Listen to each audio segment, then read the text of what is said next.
sorry? I'll go here. I may, yeah. Sorry? Or you don't have I think we'll have to. So we'll,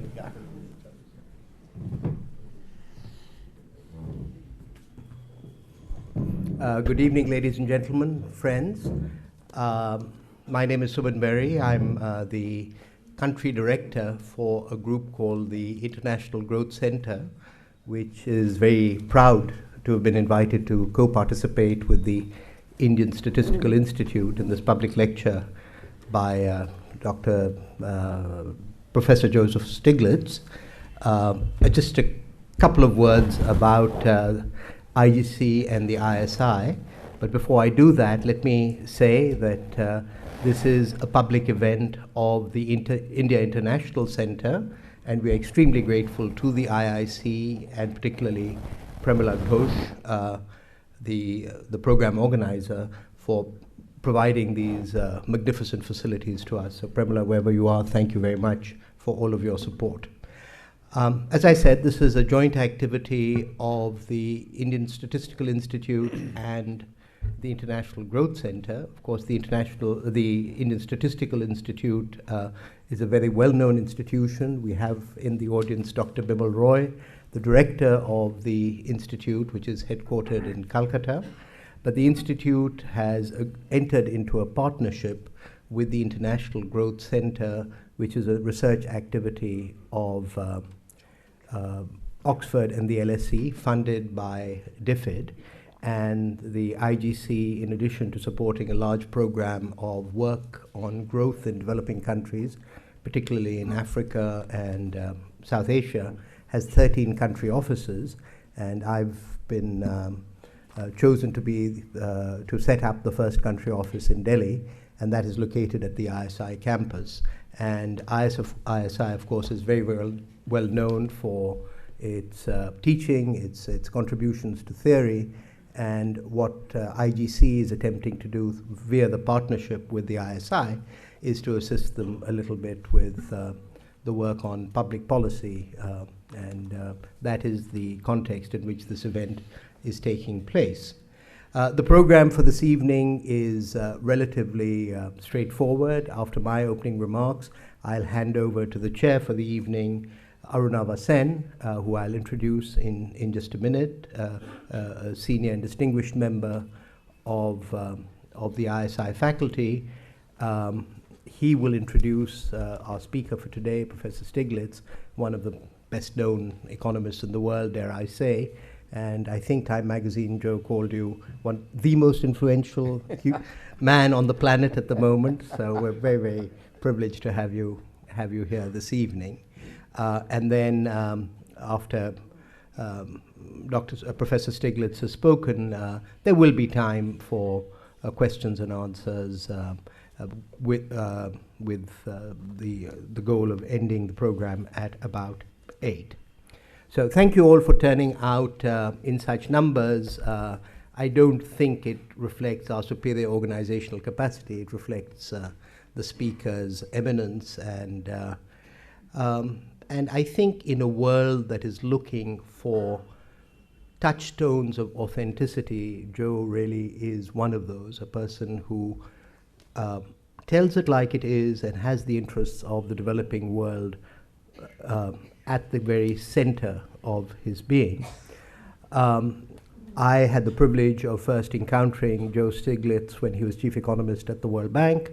And I think, Joe, it was when you were visiting Brasilia for a conference with Carla Hoff, and then our paths have crossed after that, including in Delhi. I've learned in preparing for these opening remarks that Professor Stiglitz, Professor Sen, and I have both Oxford and Princeton in common, which is felicitous. Anyway, my job is more to introduce the chair for the evening, and that's Arnab Sen. And as I've already indicated, Professor Sen, after an MA at the Delhi School of Economics, did an MPhil at Oxford University as an INLAC scholar, a very prestigious scholarship, and then continued to do a PhD at Princeton, which is where He was a student of Joe Stiglitz and apparently got to know Joe Stiglitz quite well. He is now professor at the Delhi Center of the Indian Statistical Institute, which he has been associated for a long period of time. His research interests are game theory, social choice theory, mechanism design, voting, and auctions. And if you ask me what any of those is, I think I'd be severely challenged. But anyway, we have a very distinguished chair, an even more distinguished speaker, so all that remains is for me to get out of the way and hand over to Arnab.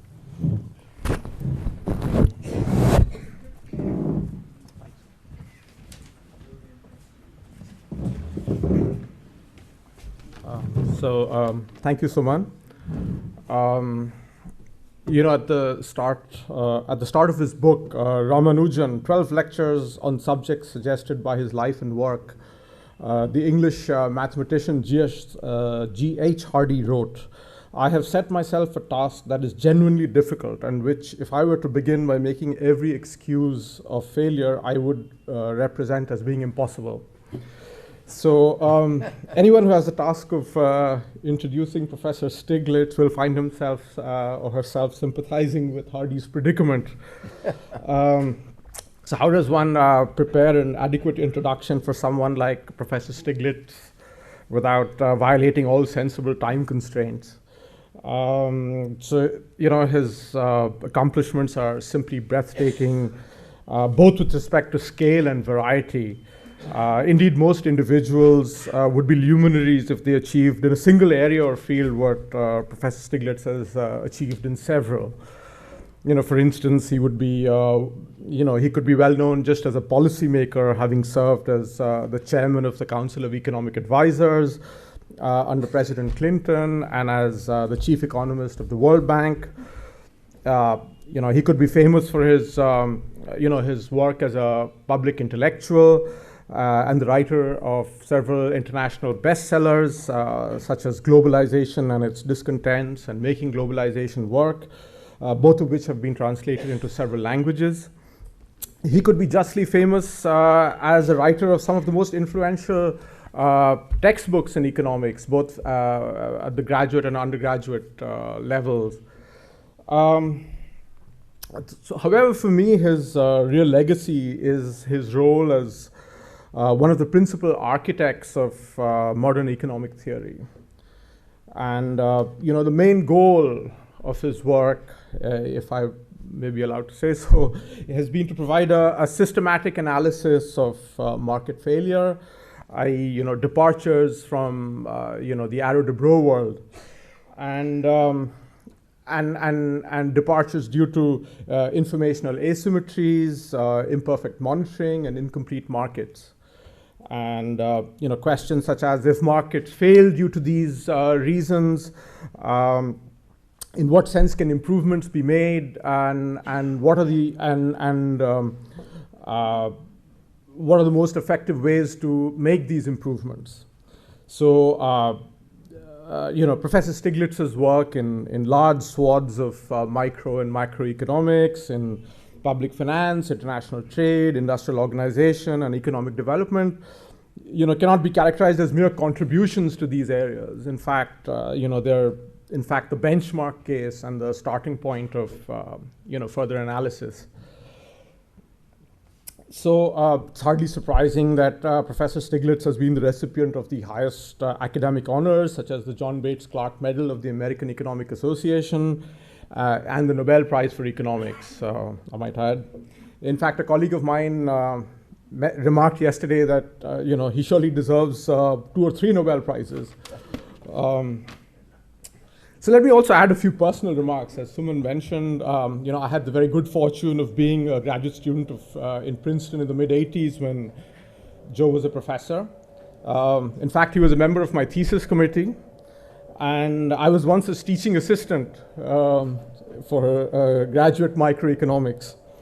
I've taken at least a few courses with him, and done battle with his exams and homework.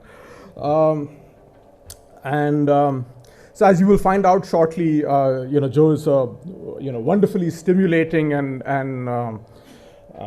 engaging expositor. However, when he lectured, he wasn't, shall we say, punctilious in matters of notation and algebra. So, the idea and the larger truth were always more important for him. So let me recount a story which is possibly apocryphal. I wasn't there, so I can't vouch for it, but it was, it circulated amongst graduate students of my time. And, the story goes that Joe was teaching a macro class, and, he wrote an intertemporal budget constraint. And wealth at the end of period 1 was wealth at the end of period 0 plus wages earned in period 1. So the way one might write it is capital W or large case W subscript or superscript 1 is equal to large capital W superscript 0 plus small w. Perhaps 1 subscript. But, Joe wrote this equation on the blackboard. There was no PowerPoint in those days. But he dispensed entirely with the subscripts and superscripts. And in any case, his upper and lower cases were indistinguishable. So everybody understood, everybody in his class understood perfectly. But, when the class finished and the students from the next class came, they saw this equation on the blackboard which said W is equal to W plus W. And, they came to the conclusion that, macroeconomics was even more mysterious than they had imagined. So please join me in welcoming him to this evening's lecture, Economic Transformation and Learning, Insight for India.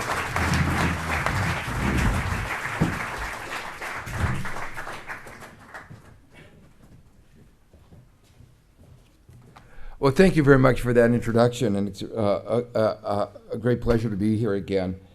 I'm going to, as I was looking over my notes, I'm probably going to illustrate another aspect of my disorganization.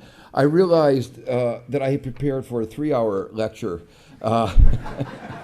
and I realized, see, they told me it was going to start at 3:30, so I thought I had until 7:30. 4 hours, I'm sorry. And then I told that it's not starting until 6:30, so I have to cut it down. So a lot of this, I'm going to skip a lot of the slides, but I'll try to go through the big themes. And the big thing, 3 themes I want to talk about is that successful and sustained growth requires creating a learning society. And this is especially true in the 21st century as we move to a knowledge economy. And what I'm going to try to emphasize is this is a very different perspective than has been the centerpiece of traditional economics, which focuses on allocative efficiency, of resource allocation, but doesn't really take into account the changes in knowledge, the changes of learning, which are a central part of what is going on. And then at the last few minutes of the talk, I'm going to try to link this to go beyond economics to address some issues on the nature of society. I'm going to argue that an open democratic society is more conducive to the creation of a learning society, and that a successful and sustained democratic growth, a successful and sustained democratic society must be inclusive, so that the issues of equality, which have become very central in policy debates all over the world, the Occupy Wall Street movement, some of you may know that one of the phrases that is we are the 99%, and that sort of reflects an article I wrote in a somewhat different venue than the typical academic journal. It was a Vanity Fair. But the title of the article was Of the 1%, By the 1%, For the 1%. And you can sort of get the theme of that article from the title. And it echoes a famous line in the Gettysburg Address of Abraham Lincoln, which was a government of the people, by the people, and for the people. That notion has become that particular article went viral in the United States, and the notion has become very, very central to current political discussion. Before getting into this, I want to put what I'm saying in a little bit into historical perspective. So I'm going to spend a few minutes giving a very quick review of development thinking.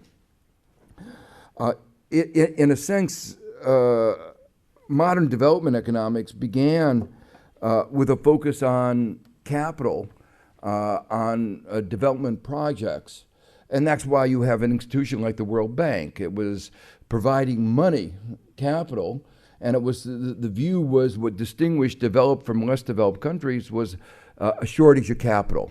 So all we had to do was transfer capital from the developed to the less developed countries, and the result of that would be growth and development. Well, that didn't work out very well, so they had to try a new idea, and that was they went from the idea that was a problem was capital and projects to policies. And the problem was that also didn't work out very well. And one of the reasons that didn't work out very well was the policies they focused on were the wrong policies. And central, the World Bank and IMF were a set of policies that came to be called the Washington Consensus policies. It was a consensus between 18th Street in Washington and 19th Street in Washington, not a very broad global consensus. But they all agreed about what was necessary in the rest of the world to do. It was basically predicated on the notion that markets by themselves were efficient and stable. I don't think people believe that anymore after the great crisis of the Great Recession, and actually there was a lot of economic theory that was developed at exactly the same time explaining why markets were often not efficient and sometimes not stable. Another tenet of this Washington Consensus policy is a notion that called trickle-down economics, that all you do is have to have growth and everybody would benefit. And again, that's one of the principles that has come to be challenged, particularly after the recession of 2008, as people have looked back and they realize that growth in the United States, for instance, has been going on except for 2009. There's been some growth. But in fact, most Americans today are worse off than they were in 1997. It's something that most people don't realize, that all of the growth in the United States has gone to the people at the top. And the majority of the citizens today are worse off than they were almost a decade and a half ago. And that was true before the crisis. It's been worse since then, but it was true before that. But from a development perspective, perhaps the greatest failing of the Washington Consensus was that it was not concerned with development. It didn't ask the central, what were the distinguishing the differences between developed and less developed countries. Behind this, behind these ideas were politics. The World Bank is a political institution, and behind these ideas like Washington Consensus were the ideas that were prevalent in the capitals like Washington, London, Thatcher, Reagan, and they were pushing a certain ideology. It was an ideology which served some special interest. But let me make clear that, what was interesting in this particular period was this was a particular period in which research in economic theory was explaining why markets were often not efficient. The way I sometimes put it was, the most influential idea in economics is Adam Smith's invisible hand, that the pursuit of self-interest leads as if by an invisible hand to the well-being of everybody, of society. Well, my own work in the economics of information, which explored what are the consequences of the fact that information is imperfect, information is asymmetric, which means some people know things that other people don't know, that risk markets are imperfect. So one of the implications of this work was that under those conditions, which is always, the reason that the invisible hand often seemed invisible was that it wasn't there. That is to say that markets were in general not efficient.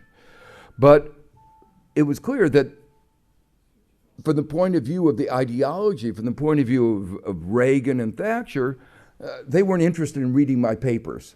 Or they weren't interested in these theorems. They had certain views that were really supported by some special interest in the advanced industrial countries. For instance, one of the aspects of the Washington Consensus was a very strong advocacy of privatizations. And again, there's some general theorems about when will privatizations lead to a welfare enhancement. And those conditions are extremely restrictive. It does happen sometimes, but they're very, very restrictive. So one can approach that from an analytic point of view, but they weren't interested in that. It was the special interest that gained from it. The same thing, some gain from liberalization, but quite often some lose, and certainly in the aftermath of the Great Recession, there's a general view that actually our society, the global economy, lost from excessive deregulation of financial markets. And one of the important points that I'd raise is that we often forget, we often talk about political economy, special interests capturing tariffs or tariff policy or various kinds of subsidies, but we forget that, in fact, special interests can also capture agendas like liberalization and privatization. And they, in fact, were captured, and I'll come back to that a little bit later. Well, after the failure of the project approach and after the failure of the institutions approach, it wasn't working, the World Bank and other development economists had to come up with a new theory. And then they started talking about institutions. Two problems with that. First, you can't be sure what constitutes a good institution. Like most people, in the East Asia crisis, the United States went to East Asia and said, you ought to be imitating American institutions. Our regulatory policy. Well, nobody says now that you ought to be imitating American regulatory policy. But another one is that you ought to imitate our other institutions like our central bank. But in the aftermath of the crisis, it's become clear that our central bank, in terms of its governance, in terms of its institutional structure, was very badly flawed. It's an embarrassment. It was a third world institution. The GAO, the Government Accounting Office, which is the independent agency that looks at it, had just come out with a report a couple of weeks ago saying it was rife with conflicts of interest. You look at, some of you may know the bailouts, like one firm, AIG, got $150 billion. That's a lot of money, even for a rich country.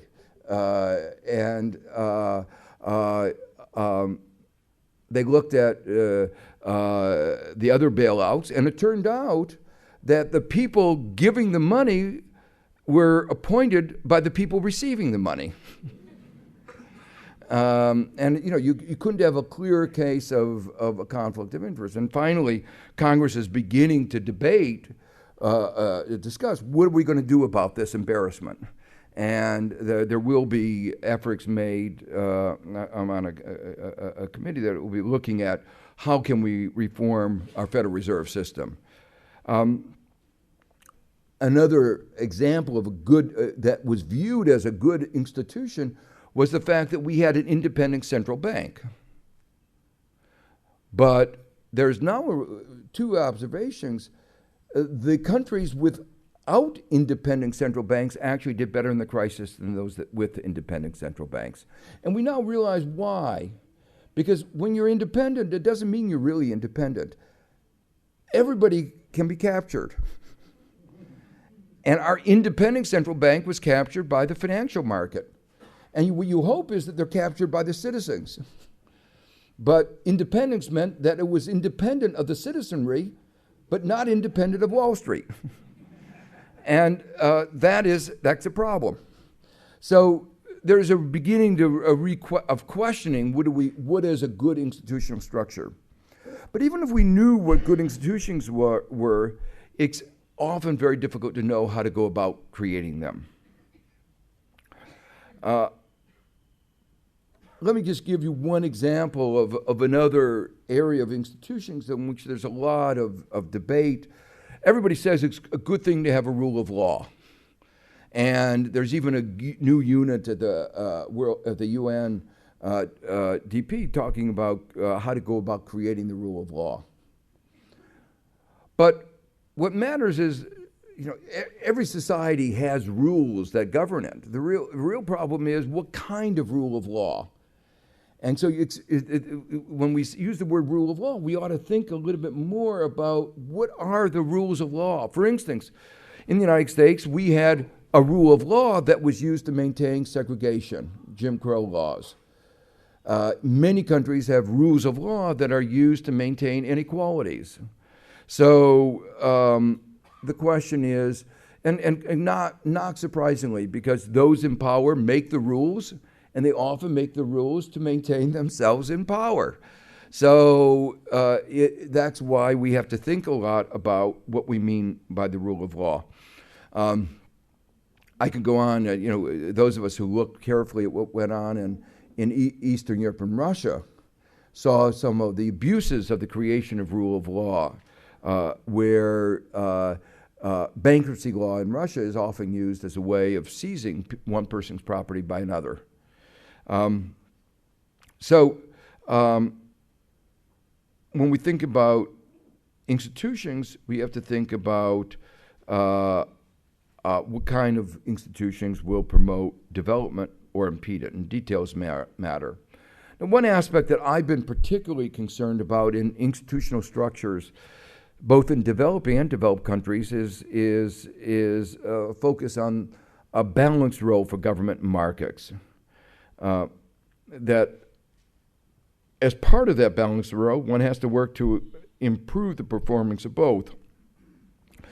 And quite often, we're very sensitive to the failures of government.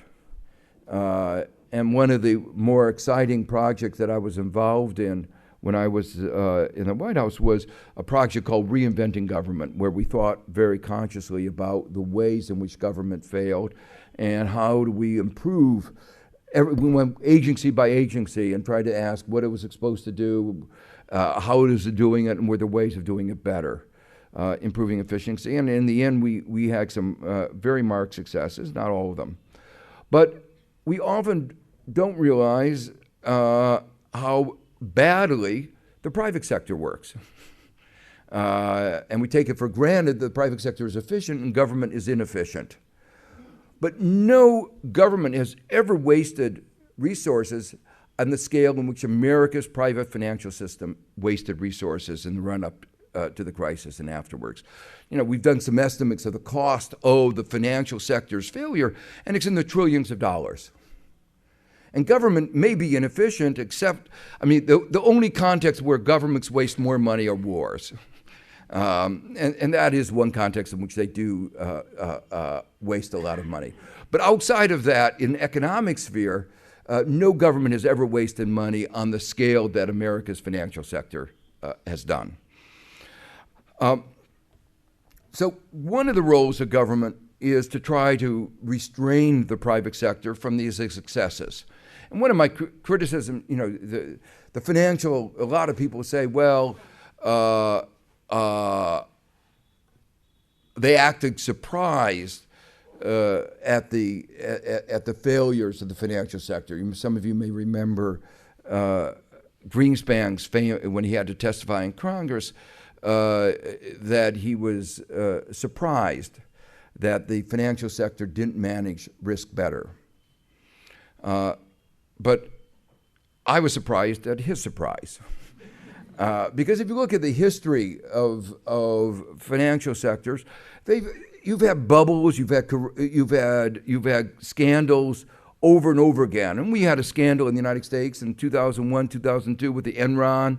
Some of you may remember that. We had the S&L crisis. We've bailed out the banks over and over again. So, the fact is that financial sectors have problems over and over again. And the fact that that's why we had regulation, and the regulation in the United States worked actually remarkably well. After the Great Depression, we introduced these very strong regulations, and they protected us from a crisis for about 4 decades. And what happened was they worked so well that people said, oh, crises are a thing of the past, so we don't need regulation. Of course, the reason we didn't have crises is because we had regulation. So they got rid of the regulation, and guess what? We started having crises again. And while the world had almost no crises in this period of intense regulation, from 1980 till 2010, the succeeding 30 years, we've had over 100 crises around the world. It's been more unusual for a country not to have a crisis than to have a crisis. So we should have understood that there is an important restraining role that is necessary. But government also has a positive role, a catalytic role, a developmental role, a role in promoting innovation. And that's both true in developing and developed countries. If you ask what are the most important innovations of the latter part of the 20th century, it was the internet and probably biotech. And both of those were supported by government. Government organized the decoding of the human genome, a hugely successful project. And the internet has clearly changed our lives in a fundamental way. So what I'm trying to do is to try to correct some of the misperception that people have about the role of government. Government have been successful, and the private sector has been, in some ways, very unsuccessful. But the private sector also plays a very important role. So I want trying to emphasize this balanced view. And modern theory of both market failures and government failures has helped us clarify the way that those two have to work together and interact. A further idea in development has been that single solutions aren't going to work. If you look at the history, Bill Easterly has a very nice book where he goes through and talks about how history of development has been picking out one problem after another, and each of these solutions hasn't worked. And the point of this is that something that was emphasized while I was chief economist at the World Bank, and Jim Wolfensohn emphasized, was that you need a comprehensive approach. But part of the comprehensive approach that I want to emphasize, and I'll hopefully have time to come back to this, is that one needs to have a clear view of the objectives. And this is something that I've been involved in the last couple of years. President Sarkozy asked me to chair an international commission on the measurement of economic performance and social progress. And one of the things that this international commission argued, there's a report you can see in a little book called Mismeasuring Our Lives, Why GDP Doesn't Add Up. And the point of it is that GDP is not a good measure of societal performance, of economic performance. Just to give you one example, to refer back to something I said a minute ago, GDP per capita can be going up, and most citizens in the country could be getting worse off.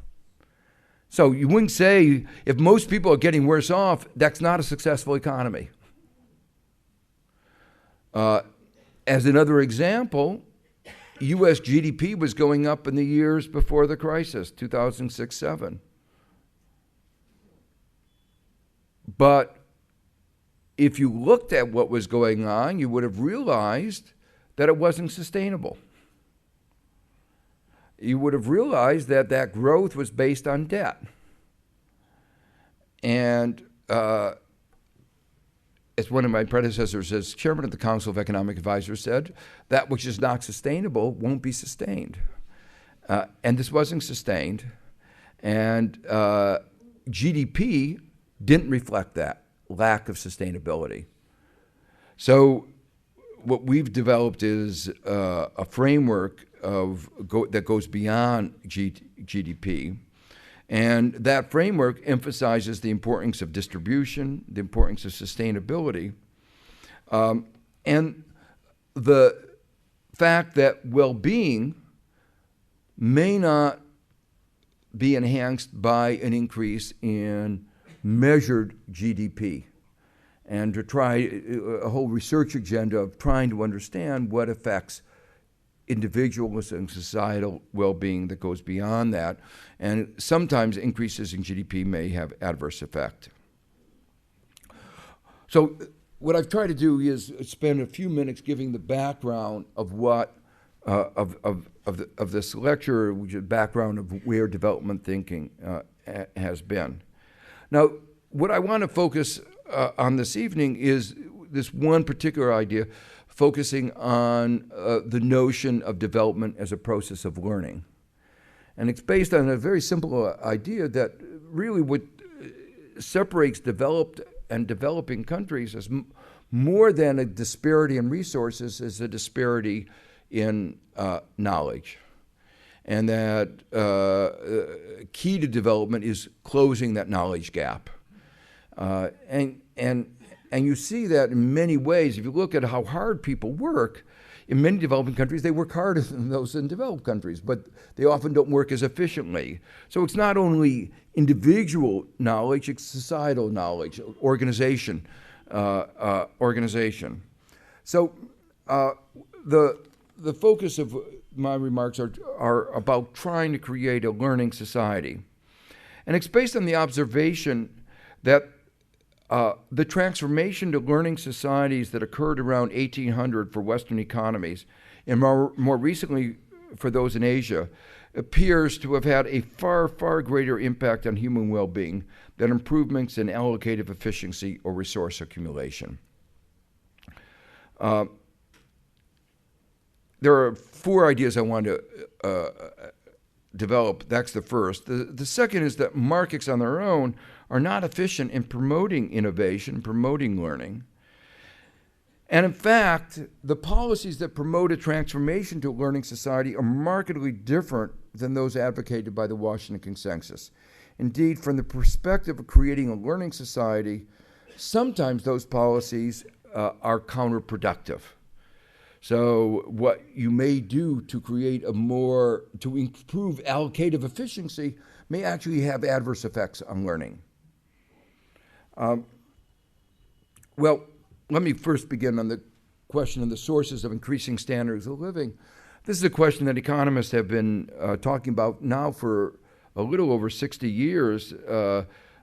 My teacher, Bob Solow, one of his major contributions in a paper he wrote in 1957 was to analyze, to try to parse out what fraction of the increases in standards of living were due to learning, to innovation, to technical change, and what fraction had to do with capital accumulation.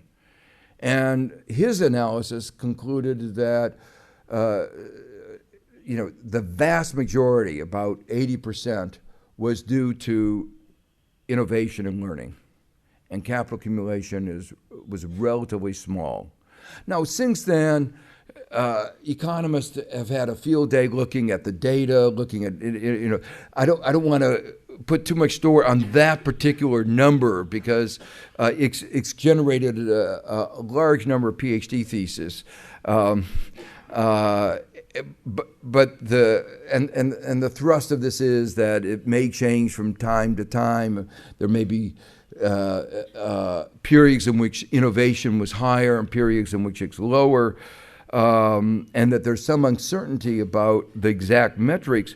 But it's very clear that technological change is the majority, responsible for the majority of our advances in standard of living. In the case of developing countries, the focus isn't the innovation so much as the absorbing of the innovations, the learning, the diffusion of knowledge from the developed to developing countries. So that's the first important point of trying to understand if we want to think about what causes this increases in standard of living that have been so enormous over the last 200 years, to think about what those sources are, and it's innovation, it's learning in one way or another. And let me just, to reiterate how important these changes are, one has to only think about the fact that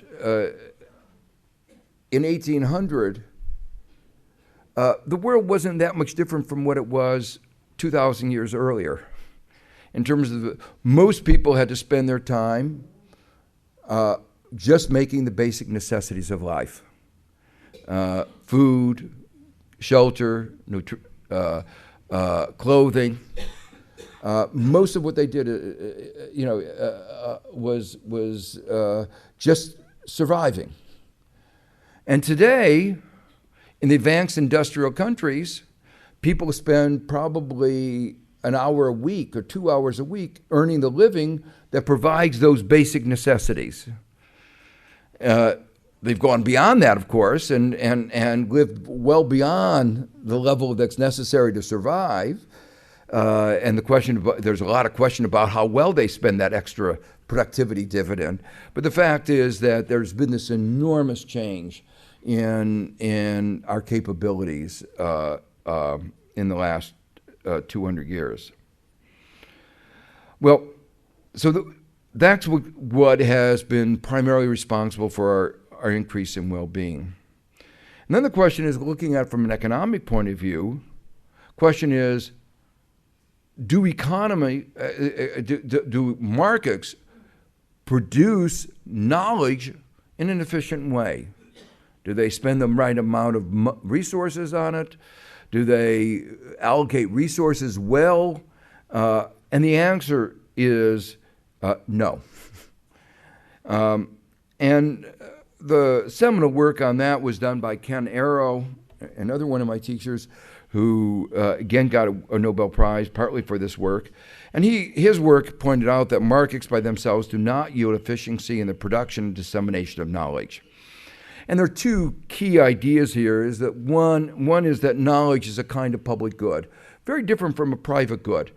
A private good, you have a chair, and only one person can sit in a chair. Knowledge, to the extent that I succeed in telling you something, and you know it, I still know it, right? It hasn't. The fact that I share with you something I know doesn't subtract from what I know. Thomas Jefferson, the third president of the United States, put it, I think, much more poetically than economists do, where he said, knowledge was like a candle. When one candle lights another, it doesn't detract from the light of the first candle. And for those of you who know about economics, that means the standard laws of scarcity don't apply. The markets aren't efficient in the production of public goods. And it's a long theory, but the second point is that there are lots of important spillovers, externalities. That is to say, when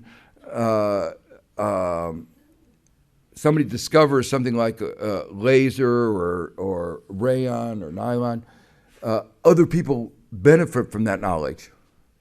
The person who makes the discovery gets some benefit, but the benefits to society are way in excess of the benefits that that individual does.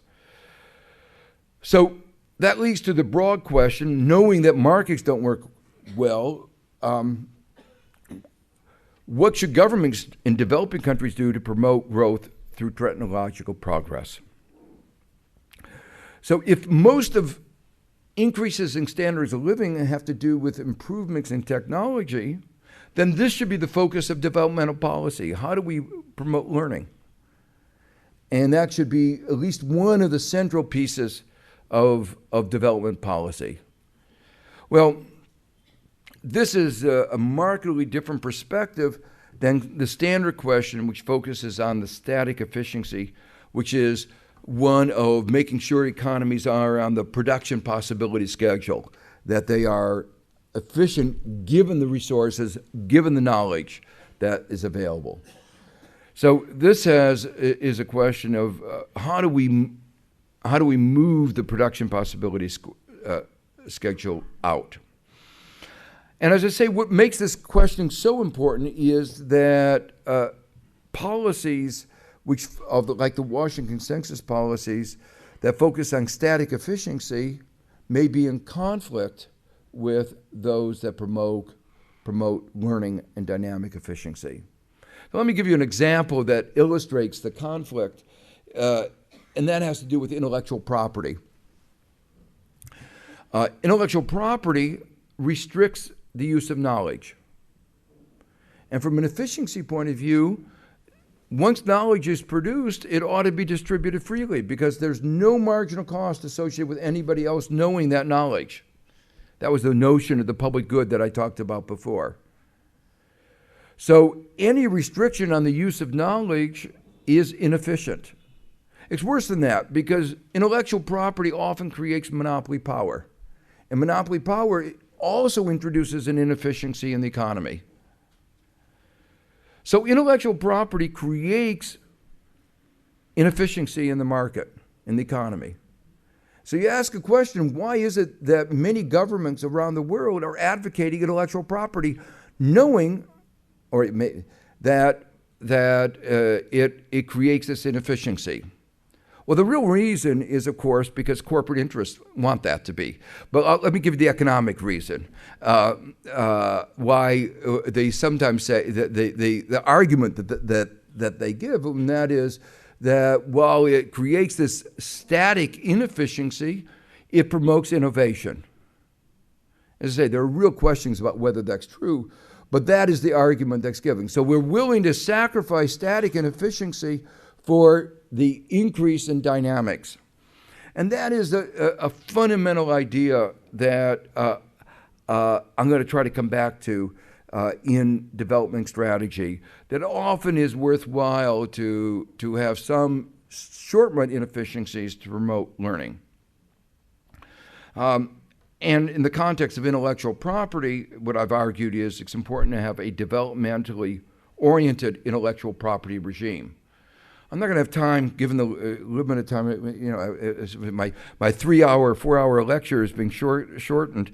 So one of the things I would have said, had I had time, is to point out that India, in responding to the pressures put by TRIPS, the intellectual property provision of the Uruguay round, has been excessively exuberant and has not taken advantage of the flexibilities that are in the WTO to have a well-designed, developmentally oriented intellectual property regime. And this risks impeding the development of India and also can have very adverse effects on the well-being of citizens of India because of lack of access to medicines. And while there's been some important court decisions that have been positive, the legal framework is one that certainly should be rethought, or at least thought.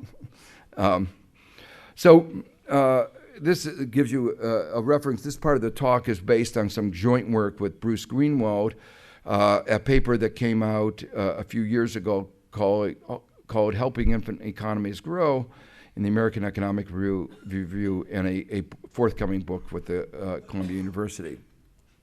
So let me try to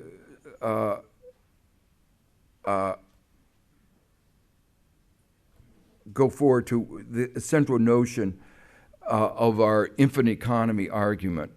Our infinite economy argument says that if your concern then is how to promote learning in the economy and society, you have to think about which sectors of the economy are better at learning, and which sectors of the economy not only are better at learning, but translate that learning to other sectors so that there are that generate more externalities. One of the debates about industrial policy has been the government is not very good at picking winners. That argument had its clearest articulation in the form of one of the economists and one of the chairman of the Council of Economic Advisor under President Bush, saying it doesn't matter to the economy whether it produces potato chips or computer chips. Let the market decide. But the point is that there are different externalities associated with producing potato chips and computer chips. If you develop a computer chip industry, it will have benefits for many other sectors of the economy. And potato chips may have a little bit benefit in terms of making people more obese and helping the medical industry because they have to deal with the problem of obesity. But in terms of technology, it doesn't have that kind of spillovers. So the point of these policies is that they're not focusing on picking winners. They're trying to identify externalities, spillovers. And that's the central function of good, well-designed, what is sometimes called industrial policy. But let me make clear, it's not industrial. It could be service sector. It could be any sector of the economy. But it's looking at where my particular parts of the economy that give benefits, the spillovers, to other parts of the economy. And we argue that there are some sectors that have this characteristic, that they do generate more benefits, more spillovers, and that government therefore ought to intervene to try to encourage these sectors. One of the concerns is that the market inevitably doesn't focus on externalities, on the benefits. It only focuses on what happens inside the firm. And so, therefore, it will underinvest in R&D. It will underinvest in learning. And the result of that is these sectors that have a lot of learning externalities are smaller than they ought to be. And the implication of this is that it's optimal to impose, to provide some kind of assistance, some kinds of subsidies.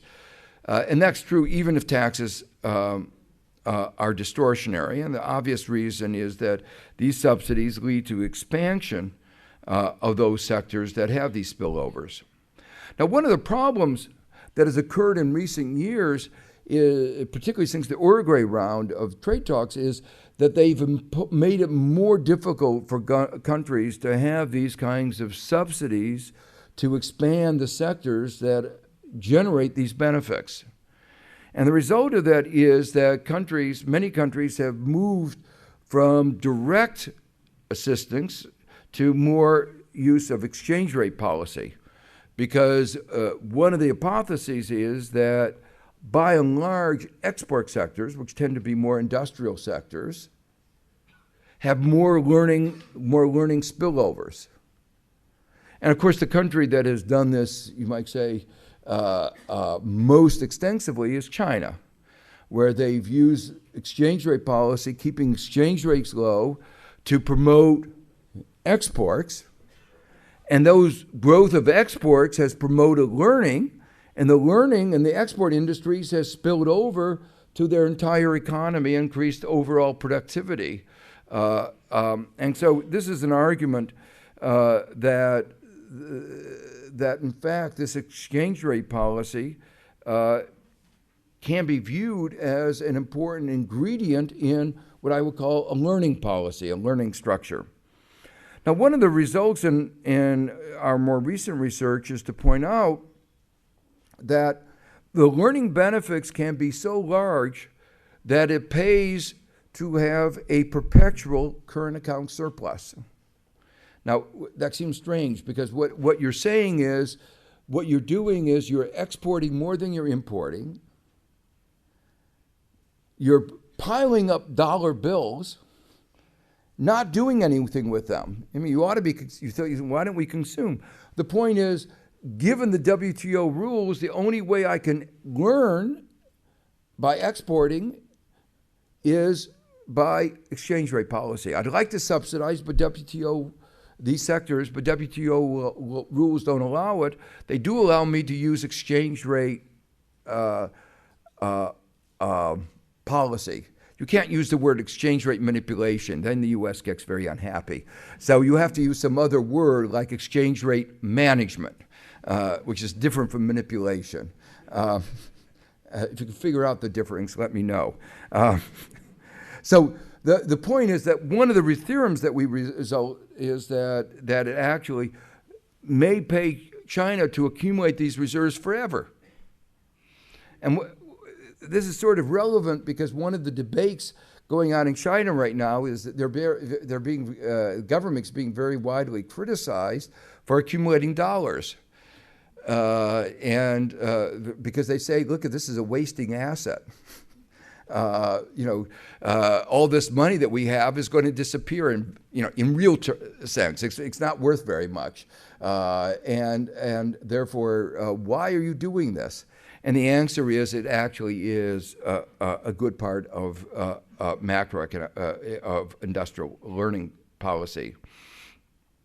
Well, let me go on to a general point that it's been a mantra in neoclassical economics and standard economics that any intervention in free trade is a bad thing. That liberalization, trade liberalization, is at the cornerstone, in fact, of good economics. In fact, one of the standard, I don't want to say it's a joke because it's actually quite serious, is that you will lose your union card as an accredited PhD economist if you say you don't believe in free trade. It's sort of one of the things one of the beliefs that mark good economists from others. And the notion is that politicians don't understand this, but we economists, being well educated, understand that free trade is good, even if it seems bad. And that always is the point, because we see through the way things really seem. Well, it turns out that often things are like they seem, and that the models which people used to say that free trade was a good thing were very simplistic models. For instance, models in which there's no learning. Models in which there's perfect risk markets. Models in which there's perfect information. So if you extend it beyond these simplistic models, you get markedly different results. One of the results that I derived a number of years ago with David Newberry was that in the absence of good risk markets, free trade could make everybody in the society worse off. It was Pareto inferior. Now, the problem, I have to admit, is that one has to be very careful with the use of these arguments because special interests often grab a hold of these arguments and use them in the wrong way. So I don't want I just want to make a point of caution. But in terms of what the theory says, the theory is very clear that it's not clear. That is to say, the theory is that the simplistic view that economists have traditionally had require very strong assumptions. So the political economy objections, I think, have a lot of merit, but it's interesting, the conclusion is based on political analysis, not economic analysis. And the problem is the political analysis is often more simplistic than the economic analysis. In fact, liberalization is also a political agenda, partly because liberalization is never perfectly applied. So some of you may have heard of the so-called free trade agreements. Europe calls them partnership agreements. But the United States, like the North American Free Trade Agreement, and we've been selling these free trade agreements with many other countries around the world. Well, that's an example because they're not free trade agreements. And one of the things in Washington, you work very hard to think of a name that's the opposite of what things are. So these are really managed trade agreements, not free trade agreements. If you had a free trade agreement, it would be about 3 pages long. We get rid of our tariffs, you get rid of your tariffs, we get rid of our non-tariff barriers, you get rid of your non-tariff barriers, we get rid of our subsidies, you get rid of your subsidies. That's it, right? Well, any of you who've had the misfortune of having to look at a free trade agreement, a so-called free trade agreement, would know that they go on for hundreds of pages. Why? Because they have all kinds of special interest legislation. They're managed trade agreements. Just this is a little bit of a side. I once was asked by the president of one of the Latin American countries, should he sign a free trade agreement with the United States?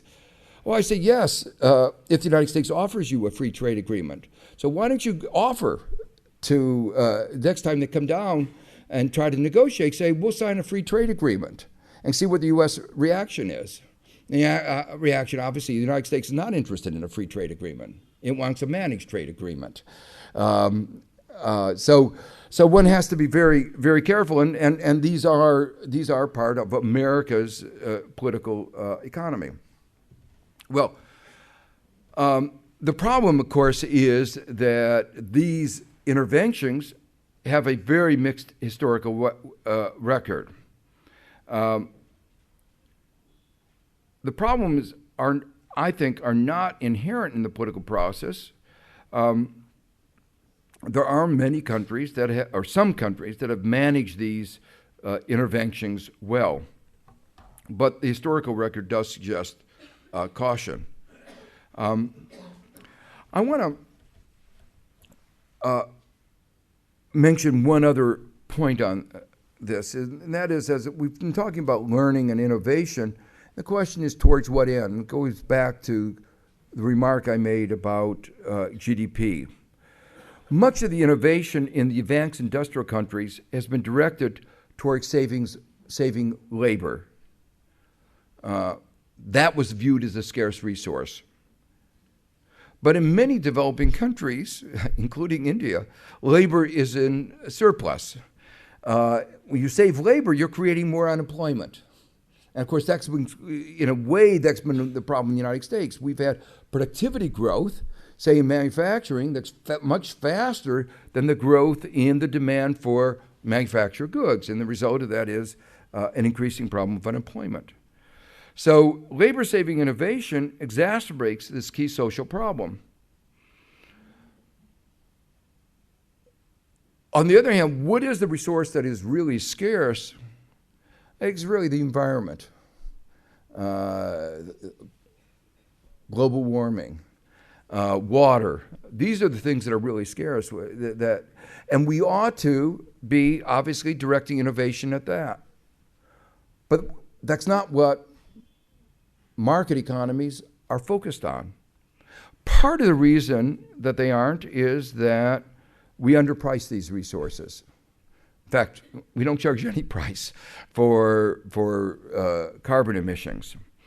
So, particularly for developing countries, I think it's important as they think about learning and they think about innovation, they think about innovation as directed at the resources that are scarce in their country, and not those that are scarce in the advanced industrial countries.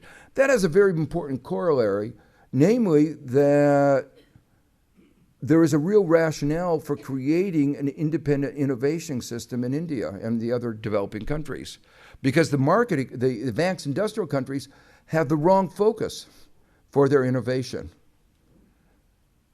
Their focus on innovation, as I said, is saving labor, not on saving resources. And so it's actually perverse from your interest. These environmental impacts are important for all countries, but especially for developing countries. Let me just go to the final part of my talk and try to open it up for some questions. There's supposed to be some questions, right? Yeah, okay. So I want to talk just a little bit about democracy and creating of a learning society. Ideas concerning human rights and democracy have been among the most important in shaping what is and is not acceptable today. One of the aspects of democracy is that it questions authority. And a questioning authority is the frame of mind which is absolutely essential for learning. If you think you know everything, then you aren't going to be in a position to learn. And it's thinking that things can change that is the essential ingredient in creating a learning society. So in my mind, there's a very clear link between creating a learning society, learning processes, and democracy. And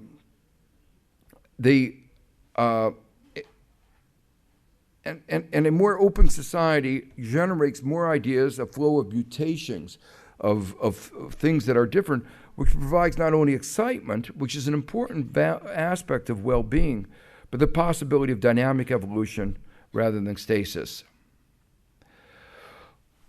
But here is where I think there's an essential element of trying to think about why being inclusive is so important. Even if in the long run, a more dynamic society benefits most members of society, in the short run, there can be and normally will be losers. I've already talked about the sense in which trickle-down economics doesn't work. In fact, many of the Washington consensus policies were not only not pro-poor, they were often anti-poor.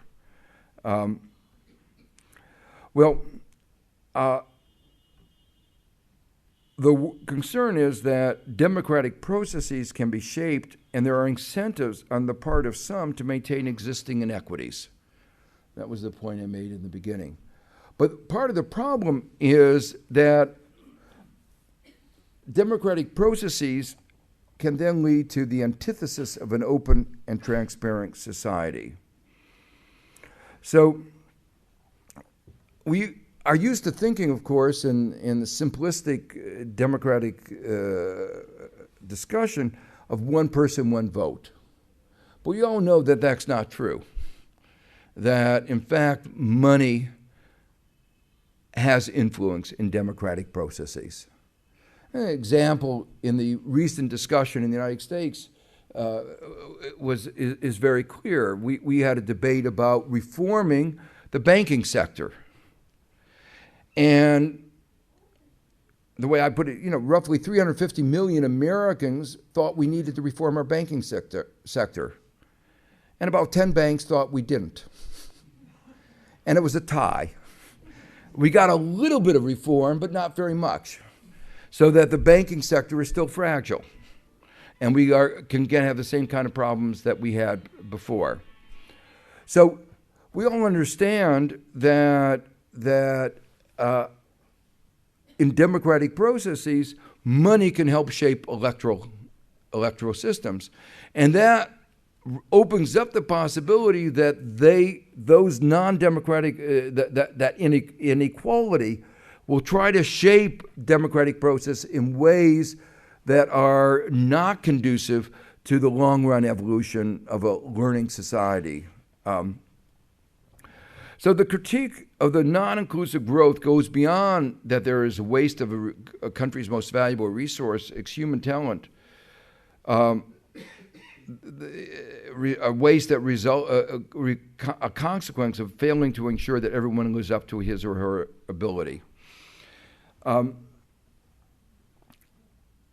talked before that government needs to play an important role in any economy in correcting pervasive market failures, but especially in the creative economy and the innovative role that I talked about before. In a society with very little inequality, the only role of the state is to provide collective goods and correct market failures. People understand that, and you see that actually, empirically, in those societies with relatively little inequality, the state is focused on promoting public goods, promoting growth, promoting the collective action that makes everybody better off. The problem is that when you have a lot of inequality, those with a lot of wealth worry that the state will use its power to redistribute. Because if you really had one person, one vote, it's very natural that you would have stronger redistribution policy. And what is the only mechanism that you can use to stop the state from engaging in that kind of redistribution? It is to disempower the state, to make for a weak state. You put constraints on that you can't raise taxes, you can't do one thing or another.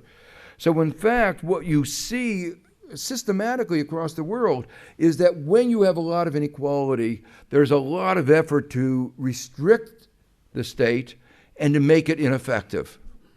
But in making it unable to redistribute, you also make it unable to perform the positive role in creating a learning society. And so the implication of this is that you can create an adverse dynamic.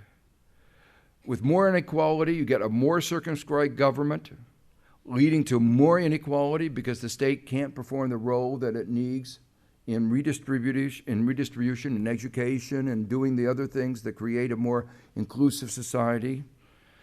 But in the long run, everyone loses. And this is an important thing to message, even the people in the top.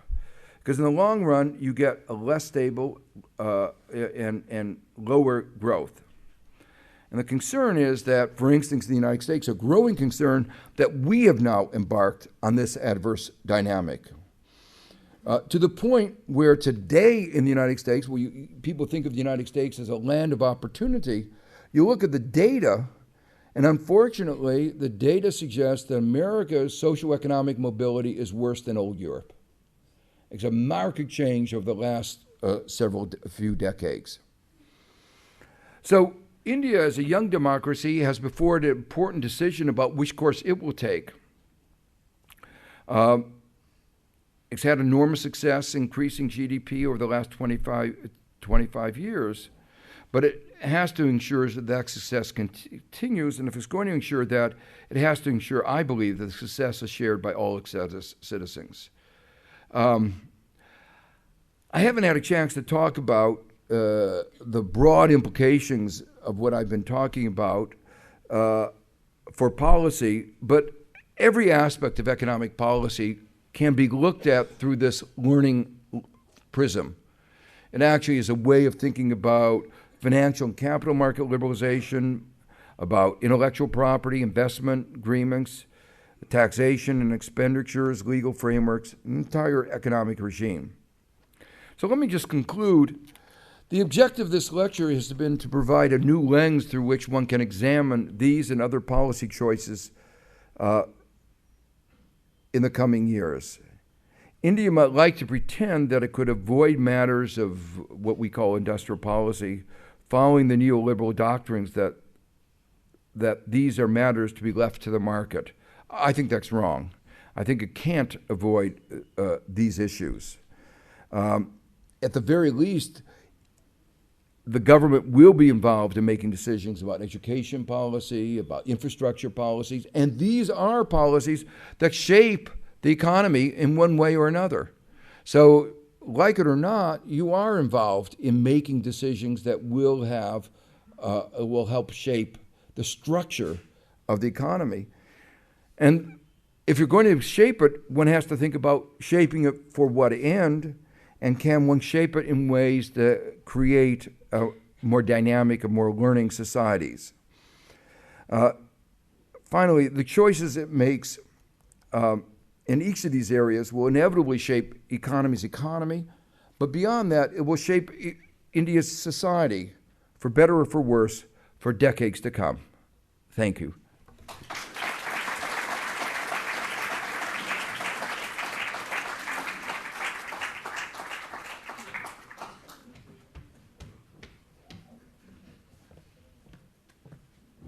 So thank you, Joe, for a wonderful lecture. So I think we have time for a few questions, and I just make one request. Please keep your interventions short to give others a chance, and we'll take 2 or 3 at a time. So yeah, can maybe start from the front. Good evening. My name is Kumar, Dhanendra Kumar. It's a pleasure again to hear you. It's a treat, Professor. Just one brief question. I had the good fortune of heading the Competition Commission of India, which is the market regulator, and the issues which you raised were very relevant in some of the matters that we had been addressing. And now I'm involved in framing the competition policy for the country. I just wanted to know that the market failures which you refer to in some of these matters, could it be partly ascribed due to the failure of the market regulatory system in these countries? Or do you feel it was failure of the market due to any other reasons also? Thank you. Sudipta Mandal, I had 2 questions which I think are related. One is for the United States. The kind of ideas that you have been pushing, I haven't spent much time in the States to understand from colleagues and students that basically mainstream teaching is still the old mainstream neoclassical ideas. They're clearly not in the interest of the United States. So I just wonder what your thoughts are on where is that battle of ideas going, what would likely happen, and so on. The other is a question about China, because you talked about democratic societies as being very important for the dynamism of innovation, but you did quote China quite favorably on elucidation policy, etc. But that is not a democratic society. So, what are your thoughts on its dynamic future unless they change? Okay. Yeah, question is something on which you need to elaborate. See, when the global interest rate is close to 0, in the past 21 months, the interest rates in India has gone up by 14 times the height. Now it's close to 50%. How can India compete with the global market when the global interest rate is 0 and our interest rate is 50%? We have destroyed industry. We also have destroyed the future generations, because even education loan is today 15%. I think the government has completely abdicated governance to the Reserve Bank, and the Reserve Bank has no clue what to do about it. Thank you. Was that a question?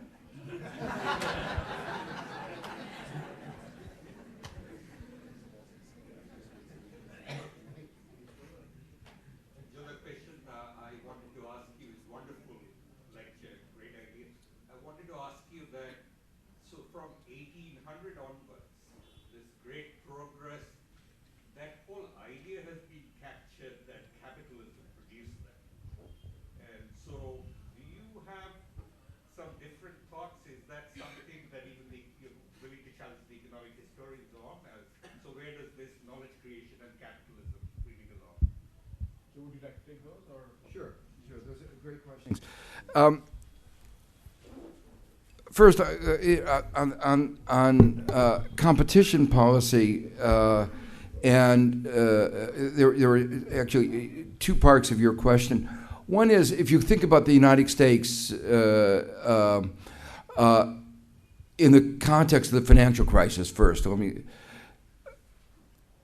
if you ask, who is to blame? Okay, was it the failure of the financial markets? Was it the failure of the regulatory agencies? In my mind, the answer is both. That financial markets, let me give an analogy. Let's say somebody steals something. Do you blame the thief, or do you blame the policeman for not stopping him from stealing? Well, I think the first responsibility is the thief, right? Now, the police should be there to stop him, but they can't be everywhere. Moreover, if the thief bribed the policeman not to be there, the thief is even more guilty, but so is the policeman. Well, that sort of gives an analogy to our banking sector. The financial sector has repeatedly misperformed. It's been bailed out over and over again. I mean, these problems are not new. They've gone on since the beginning of capitalism. So it's not new. The regulators should have known this. The regulators who believed that markets are self-regulating made a very big mistake. But of course, the banks paid to have regulators like that. They spent a lot of money. The banks misallocated their capital in housing and things like that. They were terrible in it, but their political capital, they invested very well.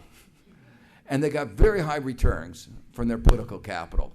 So that was the one area where they knew how to invest well. Well, so in my mind, it's both that are responsible. In the area of competition policy, these issues that I've been talking about, which I haven't had time to talk about, are really very relevant. There is a very clear analysis or argument that, for instance, Microsoft has played a very adverse role in innovation. That it has, the obvious example was, Netscape was the big innovator in browsers, and Real Network were the big innovators in media player. And they were both squelched by Microsoft. And that, so the competition authority should have played an important role in stopping Microsoft bad behavior, which was predictable. I mean, we have theories about why they behave the way they do. They were just acting the way a monopolist would have behaved in its self-interest. So, you can't criticize it. Well, you can, but it's predictable. And the real problem was competition authority didn't do its job. And that was partly politics. But that's one of the reasons why in the United States we have deliberately had a multifaceted competition policy. We have antitrust, the Department of Justice, the Federal Trade Commission, state antitrust, and private rights of action. And the reason is, and that was deliberate, because we know the power of the big corporations to try to stop them, and they tried to stop Congress. They tried to use Congress to stop the Department of Justice. They didn't succeed. But you needed to use all of these instruments to get a little bit of attack against Microsoft. And the EU was much better in addressing these issues. So these are very, competition policy is really very central to innovation because monopolies do have an incentive often to suppress innovation. There's a whole literature on this, but the question about the battle of ideas is again a really interesting one. I think some of us were very hopeful that in the aftermath of the Great Recession, there would be a rethinking of many of the key ideas of markets being self-regulating. In fact, in my book Free Fall, I have a chapter in which, I mentioned before that I blame the banks, the financial sector, I blame the regulator, but I have a chapter where I blame the economist. Because the economist provided some of the ideology, some of the arguments that led some people, regulators, to believe that markets were self-regulating. And they were simplistic models where perfect information, but they dominated in certain aspects of of economics, particularly in mainstream macroeconomics. Well, the good news is that there's been some work trying to reformulate these ideas. In fact, there had been a lot of work before, but it's gotten new prominence. And there's something called the Institute for New Economic Thinking. Several foundations, several individuals have contributed to create a multi-million-dollar research effort to try to rethink some of these foundations, and some important work going on. Interestingly, one of the central banks, UK, has done very good work. The head of research there is a guy called Andy Haldane, was one of the people who worked on models of financial fragility and how risk of excessive interdependence. So some places work is going on, but overall it's been a big disappointment. But the one positive aspect is at Columbia, we have a view that all the students should be exposed to, in the graduate students, to different schools of thought. So we try to have a sort of let 100 flowers bloom. And so half the macro course is devoted to the kinds of models that got the world in trouble. But we don't tell them that. When they're teaching, that's the first half of the year. And then I teach the last quarter of the course, where I try to explain why everything they've learned in the first half of the year was a waste of time. And what I found very encouraging is how many of the students come to me afterwards and say, why did we waste our time on learning the stuff that got the world into trouble? That it's clearly doesn't incorporate a good description. The models didn't predict the crisis.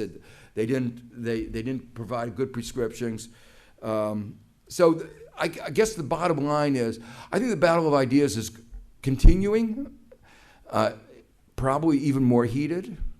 In some areas, in microeconomics, in some ways things are much better, because the two central ideas in microeconomics have been game theory, ideas like imperfect information. Those have been much more at the core of microeconomics. And so there's a greater willingness to talk about these problems. It's more of a macroeconomics. The question on China is obviously a question that I think puzzles everybody. And the question, for those of you who didn't hear it, was I talked about the importance of democracy for learning. And the obvious example was China. Now, there are two aspects of this, or two or three. Most of you are too young to remember this, but in the 1950s, people looked at Russia and they said, look how well it's performing. And shouldn't we imitate what Russia is doing? Well, nobody, again, says that today.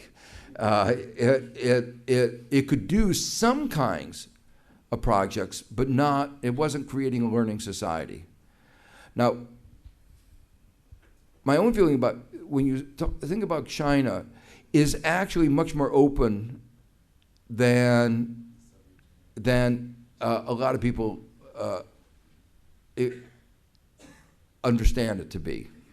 They don't have electoral democracy, but they have a lot more consultation, a lot more, they don't, among academics, there's a lot more freedom than, it's actually very surprising. When I give lectures there, people will be very critical of the government. They'll be very critical of what is going on. So they feel that in those quarters, they can do a lot of questioning.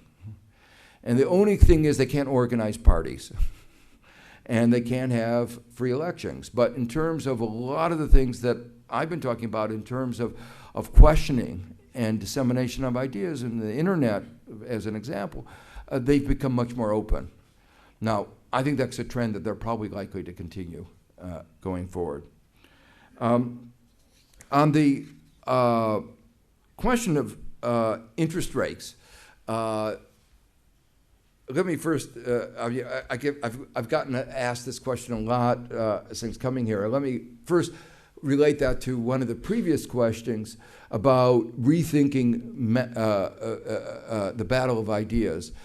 I was at an interesting conference I helped organize a conference at IMF last spring on the lessons of the crisis for macroeconomics. And one of the things that came out of that was clearly a general sense that the policy frameworks that were central before the crisis didn't work very well. And one aspect of a very broad consensus, but not unanimity, that inflation targeting was not the key to macroeconomic success. That you can't ignore inflation, but the single-minded focus on inflation was wrong. It's actually interesting. Right now, there's some people proposing unemployment targeting in the United States. They say the key issue now is unemployment, and we ought to be focusing on unemployment, not inflation. But the point I want to make is that more generally, there's an understanding that there's more to economic stability than just interest rates and inflation. That the interest rates are a very blunt instrument. That in India, the major problem right now is food inflation. And food inflation is not likely directly to be affected by interest rates. It has to do with lots of other things, but interest rate is not going to be the major determinant of that.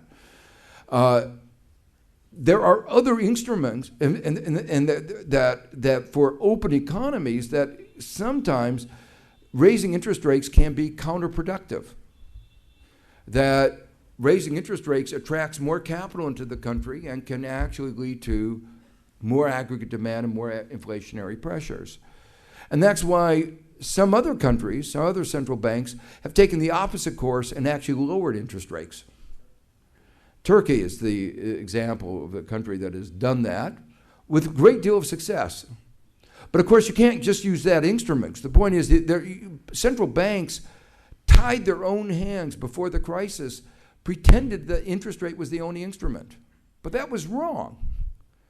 They had other instruments, capital adequacy requirements, loan-to-value ratios, a whole variety of instruments at their disposal that can not only affect the overall level of aggregate demand, credit supply, but also the structure, where it's going. If you have too much, if you have a bubble going on in real estate, you can use specific policies that can be targeted towards the real estate sector. So there's a general sense now that those other instruments are more important than interest rates, and interest rates can be counterproductive in that. Finally, with respect to industrial policy, I don't think you have the worst, highest real interest rate. Actually, one of the other BRICS is probably equally bad or worse, and that's Brazil has had a history of very high real interest rates. But they have a much more active industrial policy. So while they have high interest rates, at the same time they have a very large development bank, very successful development bank called BNDES, which is larger than the World Bank. And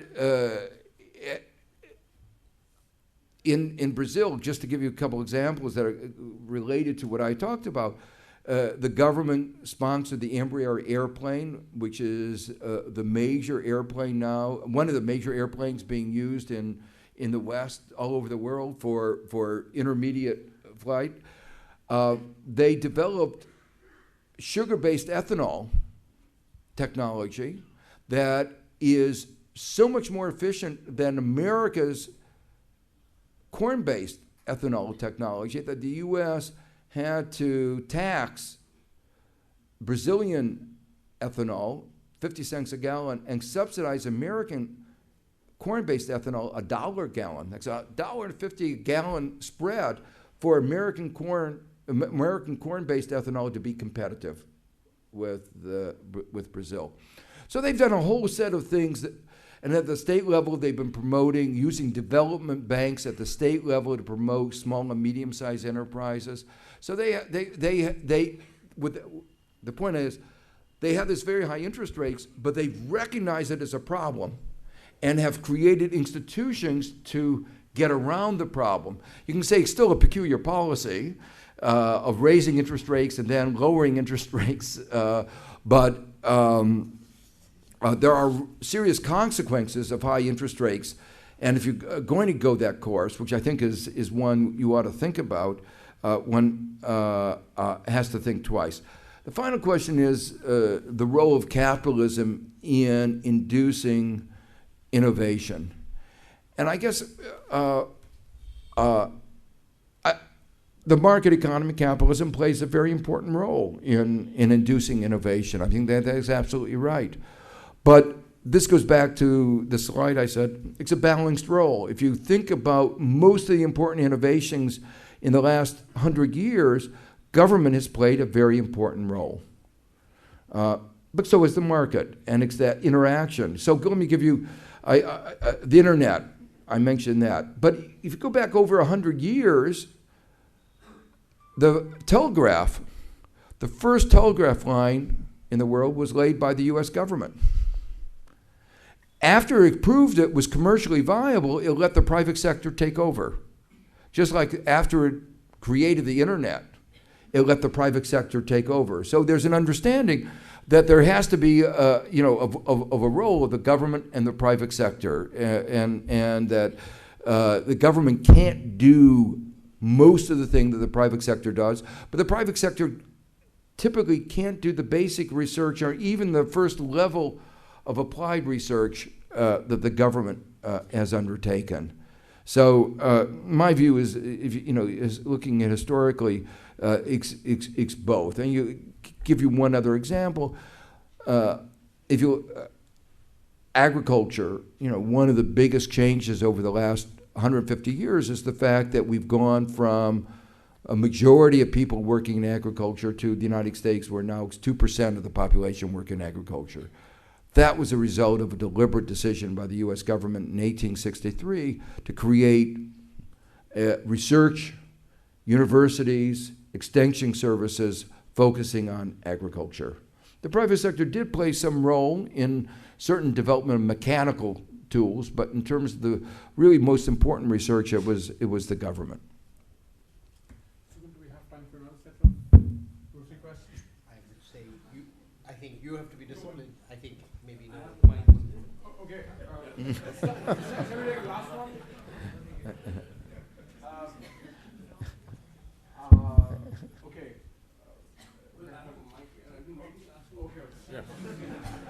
Okay. Okay. Hi, Joe. My name is Ranmal Jhala. I am an economist, designer, environmentalist, and my question is about economy from the perspective of deep ecology. And I was surprised that you didn't talk about, you talked about environment, you talked about inclusiveness, but the inclusiveness needs to extend to the web of life as well. But about war and economics, Because all conflicts are related to the control of natural resources, whether it be oil, minerals, trees, or water. And the question is, how is the relationship of the economy of war to what's going on? Because there's a lot of money being spent on war. Thank you. Just the last one.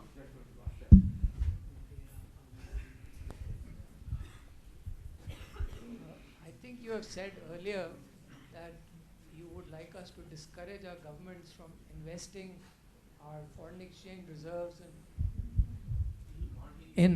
I think you said earlier that you want to discourage, asking us to discourage our governments from investing our reserves in low-yielding U.S. securities.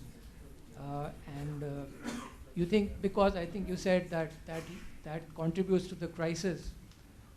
What is your opinion now, considering we have a depreciated rupee and largely a domestic economy?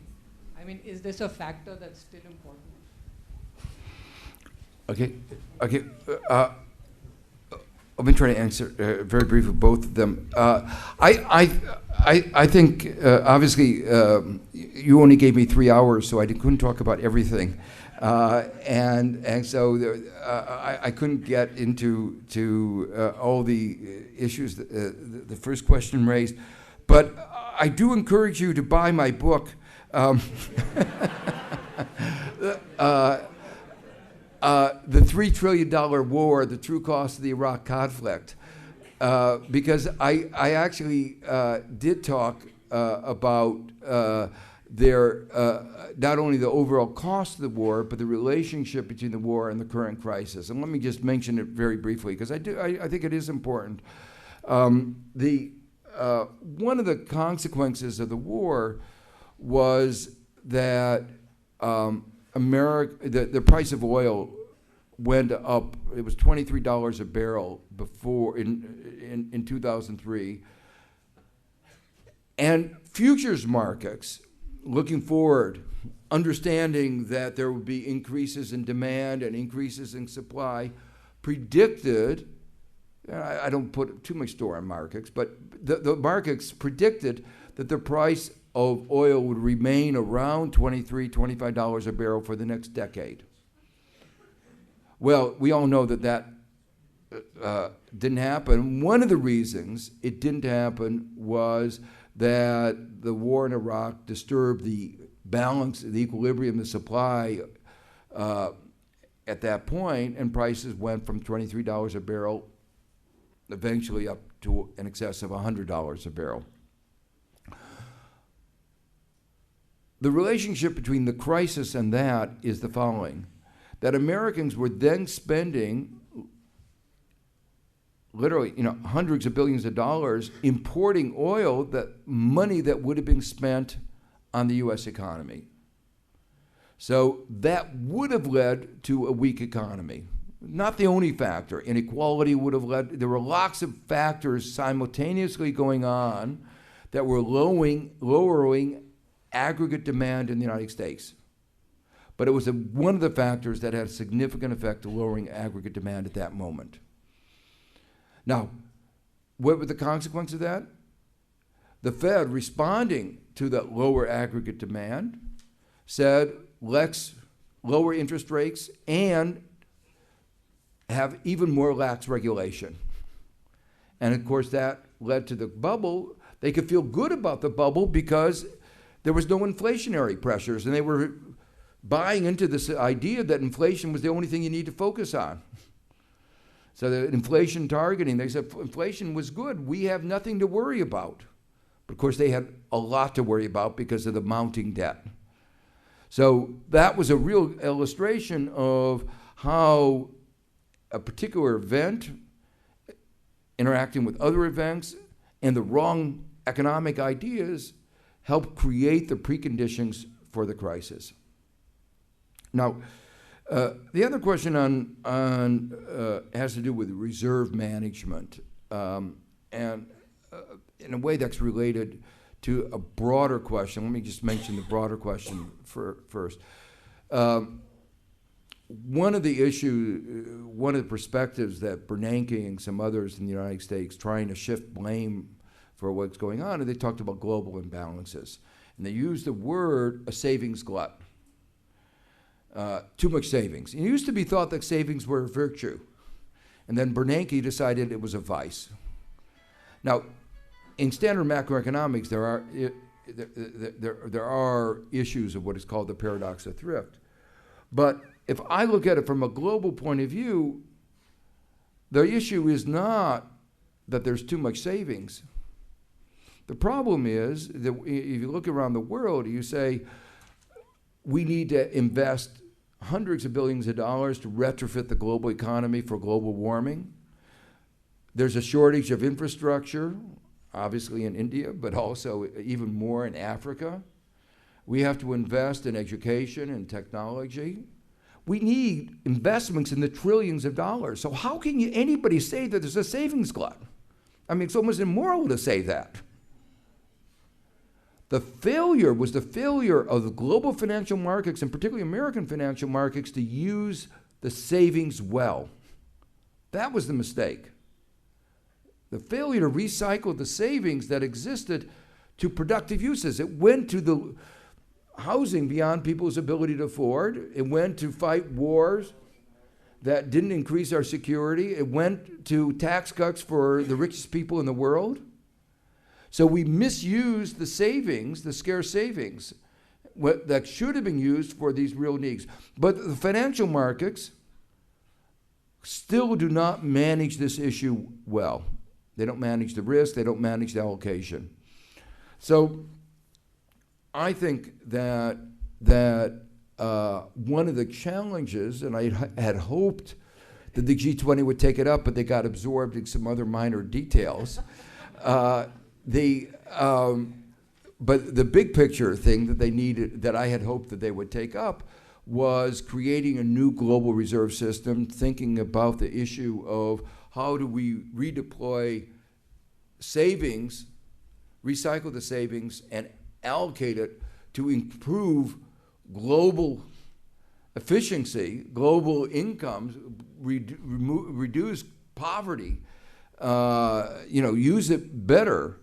I don't think the G20 is going to get around to doing that. I don't think the U.S. is focusing on this issue. I don't think Europe is going to focus on it. And I think this has to be one of the issues that the countries that have large reserves, India, China, Brazil, need to focus on. And this, I think, is going to be the real opportunity going forward for these countries, because I think it will be an enormous, these reserves are an enormous set of resources that can be used to transform the world. And just to put it in context of the stature of the BRICS today, of particularly, Brazil, India, and China, their GDP today is larger than the advanced industrial countries were at the end of World War II. So relatively, the advanced industrial countries have continued to grow, but in terms of their economic might, they are stronger than the advanced industrial countries were in 1944. And if you think about it that way, it starts giving you a new perspective about what the strength of these economies are. It's really very, it's enormous. And the question is, I think it's time for these countries to begin to use that strength in ways to really reshape our global economy and our global society. So I think sadly we're out of time, so please join me in thanking Joe again.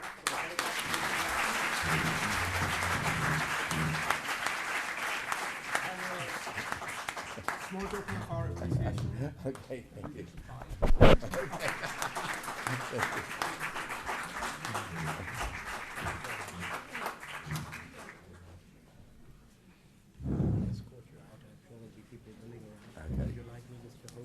Oh, sure, that'd be great.